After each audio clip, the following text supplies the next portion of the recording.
Greetings and salutations. Theological introspection here. I'm making this video to talk about me entering the chat of Demolished Doctrines channel, aka Richard. I'll start by mentioning how I met Richard back in the days when I got interested in atheism, and which started with Christopher Hitchin, moved on to Aaron Ra and Matt Dillahunty and the like. I followed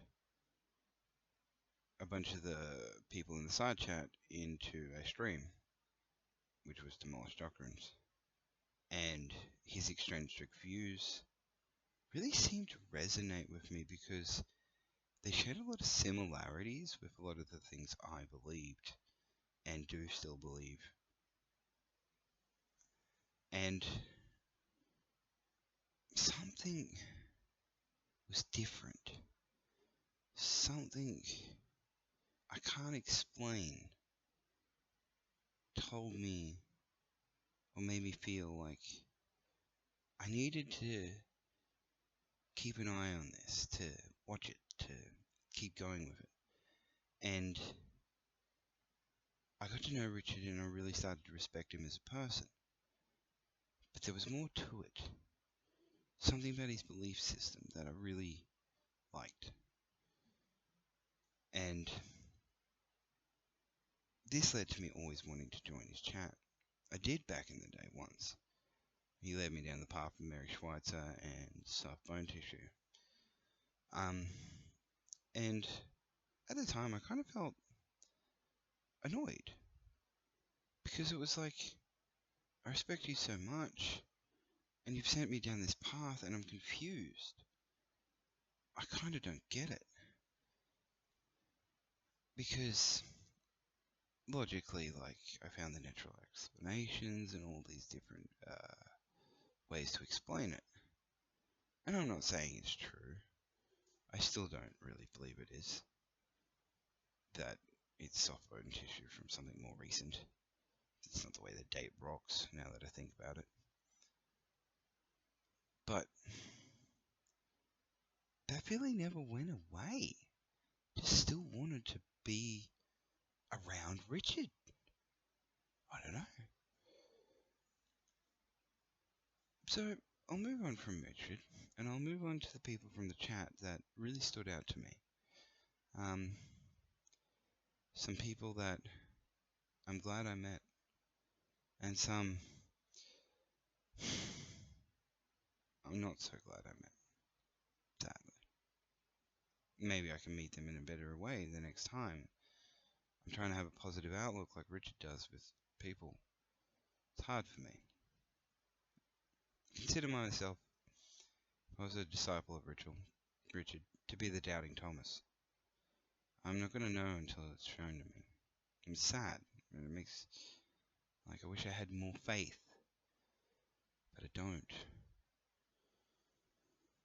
The first person I'd like to talk about is GS. He's the talk of the town. He's the man of the hour. I'm not going to mention why that is just yet, but I'd like to say, from what I've seen, he was a nice person, to a degree. He has a tendency to be a bit of a jokester. Maybe he doesn't know where the line is when it comes to the room that he's reading. Maybe he doesn't care. I'm not 100% sure. But he seems like a really good guy at heart. I know I'm not supposed to use the word good, but and I'd like to get to know him more. I'd like to pick his mind, and he has some interesting ways of looking things, and from what I can tell, he's doing what I used to do, which is granting a lot of viewpoints and giving them a lot more credit than they deserve. Another person in the chat was Cerberus. Cerberus seems very intelligent. Like, it's one of the only things I can really say about him. What he knows well. He's sure about what he says, and that confidence really shines through. Gives everybody else confidence, I feel, to be more sure about what they're saying. Because he humbles himself while he does it, and brings to the table the fact that intention that we're all human, we're all flawed, and he could be making mistakes. Then there's Rocky. I'd say he's a smart guy. He seems like a joy to be around. The way he'd present his arguments in a kind of funny way, I didn't like that. I did like that. It was good. I think I think he's on the wrong path. I think he has good intentions, but I think he's being led astray. I think everybody else recognize that as well. But I think in his own way, he'll find his way. And that's what's important. Then there's Brick. I really like Brick. Brick's a good guy. I know a good guy. They all seem like good people. Brick seems intelligent. He seems to think that his ideas are eccentric. But I'd say to him that, to an atheist, all his ideas seem eccentric and weird. His is just a number on the table, like Richard's. It makes no more or less sense than everybody else's. And I enjoy hearing his passion when he talks about it. It really makes me want to be passionate about more things I talk about. Then there was Green Cell. I don't have much to say about the dude, except those were some funny pictures when he was changing them around. Really lightened the mood when it needed it. And I don't know what to say other than that about him, but the world does need more of that, and what he brought there to the table that day. Isaac, very passionate about what he believes, but too passionate, too much. He needs to take a step back and think about what other people are saying to him, and maybe it might see how he's being a bit foolish about some things. 420 atheist. Now, I actually know this guy from back in the day as well. I mentioned this in the stream. And I really like him. He's very passionate about the things he believes in. I do believe that passion hurts him sometimes. It's an observation. It's one that I can't help but make. Because that passion has led him to fight for things that maybe at first he thought was right, later on didn't realize. I don't know, it's just an impression I get. He seems to underestimate his intelligence. A lot of people do. Because the way the world beats down upon him in that regard. And I'd really like to get to know 420 Atheist a lot more. His ideas have a lot more merit. But I feel like, at the same time, we're both Aussies, we're going to share a lot of these. That's probably why I'm a bit biased towards him. Midnight Sparkle. Very, very fun person to be around. Uplifts the whole room.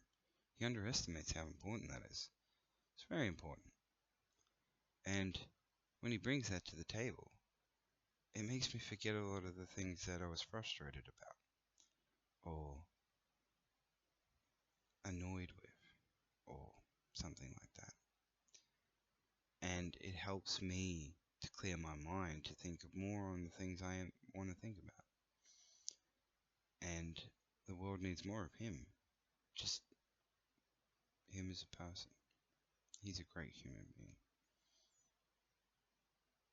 I say that because he needs that boost. He needs that self-confidence boost. He needs to give it to himself. I can't give it to him, but I can give him good, kind words. And I think that does it for the people. I think I did a good job there with my first impressions that I got of them. One of the top discussions of the night was forgiveness. And here's where I'll mention something about Richard's channel, then I think it adds some constructive criticism. If Richard was able to pick a topic and make people step to that topic a bit more until it wears thin, call people out on derailing the conversation a lot more, I'd be willing to help with this. I don't know how that'd go. But yeah, it would go a lot more smoothly than what it did, and it would be more productive and everything that Richard wants, I think. Because the conversation we had about forgiveness in the beginning was really good. It highlighted a lot of aspects of life that people had viewpoints on, and I was able to express one of the things I wanted to talk about for a long time, with a bunch of people that could give me their perspective on it, and I feel like a lot of people were able to do something similar, which is where the conversation and why Richard's channel is a gem, and I think needs more attention and a bit of help to get him there and to refine the channel a bit more. So I don't feel like I need to mention anymore. It's in the video. Rocky and the Flat Earth debate. So, from the beginning, when Flat Earth came up, I watch a fair bit of Flat Earth debates. I'm fairly familiar with a lot of the argumentation, their tactics, where the conversation ends up going in the end with them, because it generally does go that way, and it went that way. And I kept my mouth shut through a lot of it. I did. I wanted to say a lot more than what I did, but it would have dragged the conversation out further. It would have been more annoying for everyone, and I didn't want to be a part of that. However, there were a few things that you may hear me try to say something on. And during those times I was rushed again. I tried to get things out too much, and I should have taken my time. So I'll take my time to explain myself a bit better here. When it comes to the raindrops, the shape of a raindrop isn't flat. It's not square.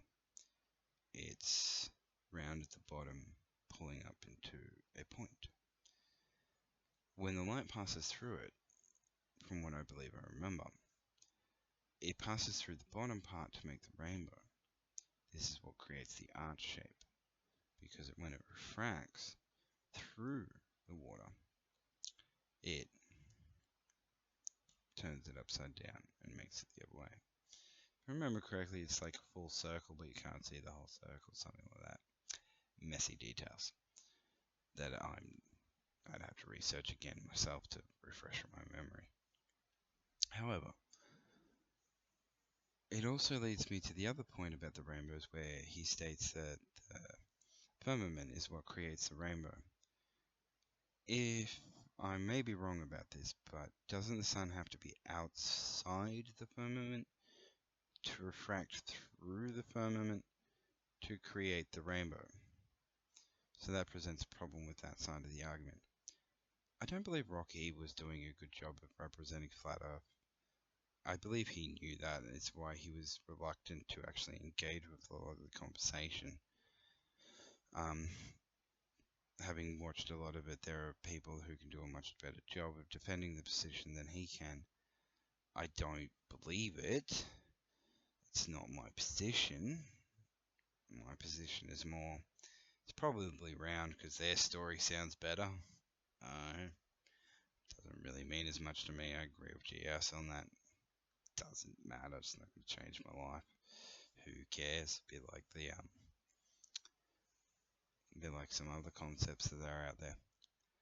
So they dragged on. Everybody got annoyed, especially I think GS, and it resulted in what I thought it would. So it was kind of a waste of time. But in the same respect, people learned that sometimes when you go down these rabbit holes, you come out not feeling better. It's just the way it is. Then it brings me to someone I haven't mentioned yet, because it's one of the few people that I don't have much good to say about, unfortunately. And usually I wouldn't comment on that, but I was involved, and there's a few things that actually frustrated me about the situation quite heavily, being forced to be involved in it like the way I was. I won't say forced, I could leave, of course. I am a big boy, I'm an adult, which came up in the same conversation. But Steph had a problem with GS, in that GS had a problem that was with someone who was on at the start of the show who I didn't engage with much, so I didn't mention, which was Aiden. I did see the start of the video. I wasn't there, but I did see it. And Aiden was conversing with GS and enjoying himself in the conversation, like a lot of people do. It was an average Richard conversation, Richard channel of conversation. And I didn't pay attention to that at first until Richard actually did mention later on that that was him. Because the problem being that GSC had said mean words in the form of a bodily function that was female, therefore attacked his masculinity, which I'm Aussie, boo-hoo, grow up, it's words, sticks and stones will break your bones, words none will hurt me. What happened to this? Why are we hurt by words? But besides that, she's white knighting on the part of Aiden. Aiden doesn't mind. Aiden engaged in it. Kept engaging with GS. So she has a problem with someone who doesn't have a problem. And I find that this is a problem with society as a whole. A lot of people do this. And they do it for selfish reasons. A lot of the time. Excuse me, I have to go to my cat. Okay, weird cut. Back at it. So, time's passed. Gather my thoughts. We're up to Steph. And, yep. So, Steph has this problem with GS. The problem with GS, at best, could be known as an ad hominem, which she explained in multiple different ways, repeatedly. Oh, what an ad hominem was, and why she didn't feel that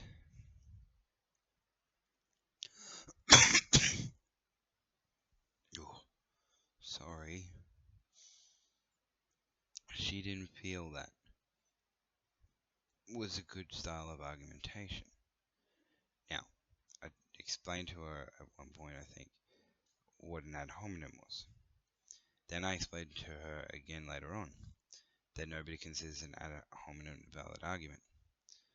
This was midway through each time of the explanations, and it kept going. One point claiming that I, who had just explained these things, didn't know, well, not me particularly, y'all, puts me in the picture with, like, I would accept that sort of argumentation after explaining multiple times that this is not a... Everybody knows this, it's debate 101, it's like one of the first things you taught are fallacies, and it's one that doesn't have pretty much any ground to stand on. Like, you can say a true ad hominem and it's still an ad hominem. I've had that argument with Professor Dave Explains. Well, not him, but his followers. And, like, we get it. We understand exactly what you're saying. We understood it from the beginning. And we get it annoyed you. And we get it annoyed you in particular because of the nature of it. But stop. Please. I get it. You've had your say. We all get to have our say. Why do you get to have yours 15 times? And then there was personal things. And I'll stay away from that one because it's personal, out of respect for Richard. It didn't involve me.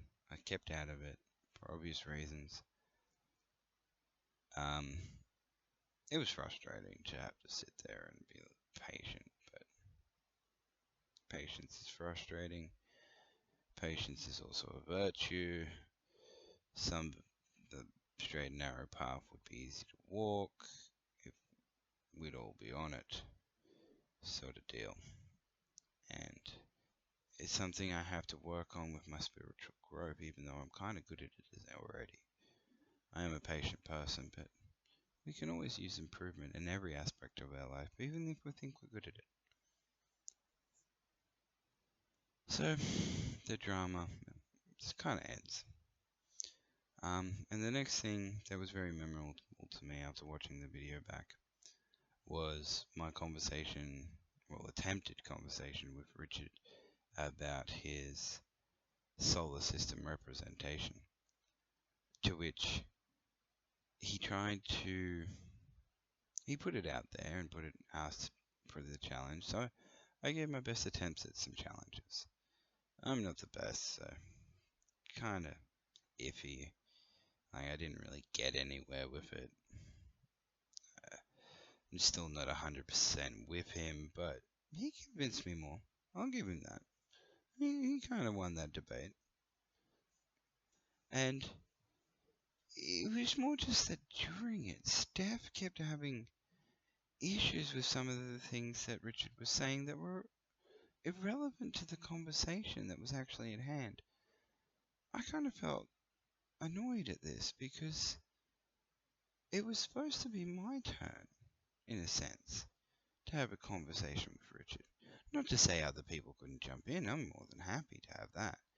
Like, get more people in discussion, have fun, yeah. Maybe they got a better question than I did, no, whatever. But it was derailing the conversation, it really was, like, there's no other way to look at it. I think it was kind of purposeful because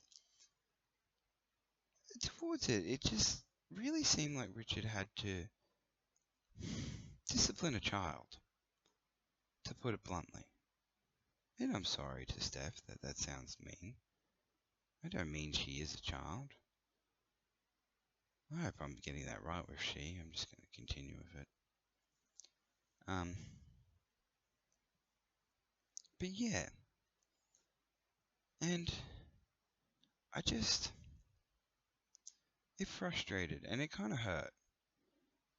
Because it's like, I get you have your thing, but you guys agreed to talk about that after. So we wanted to continue along with the conversation. And Richard even got that. And that's why the end result was Steph getting kind of booted, I guess. I don't know. They had their thing going. It was kind of more personal, so. I don't really like to think about it. I just like to think about it from my perspective. Like I said, I'm a patient guy. Richard can do his thing. If he needs to work out something, I'm welcome to leave, come back. Rich is a very, very, very considerate guy to that sort of thing.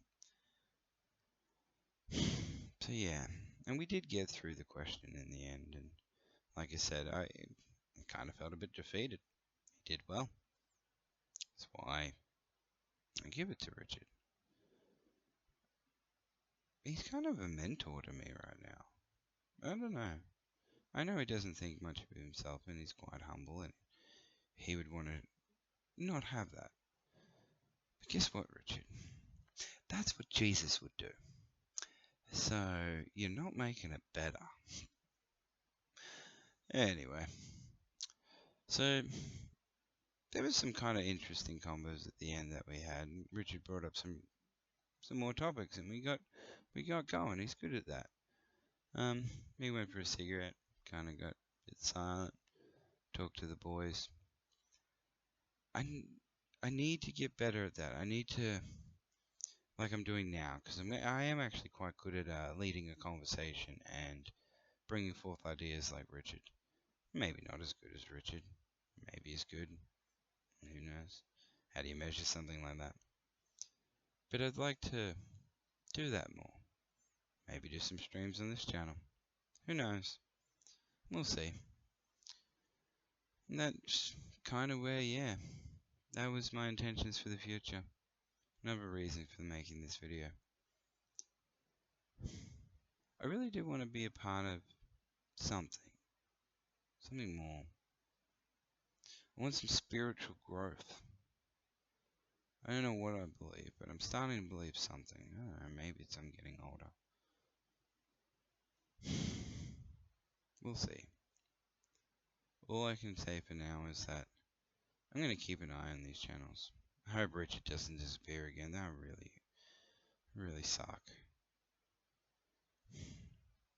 See if I can get on to maybe talk to 420 Atheist. Or GS. Or something. I'm just going to keep putting myself out there. And keep making videos like this too. Just about my time in the channels. Maybe they'll watch it. Maybe their watchers will watch it just to see what I say. Who knows? Anyways, it's been a good talk.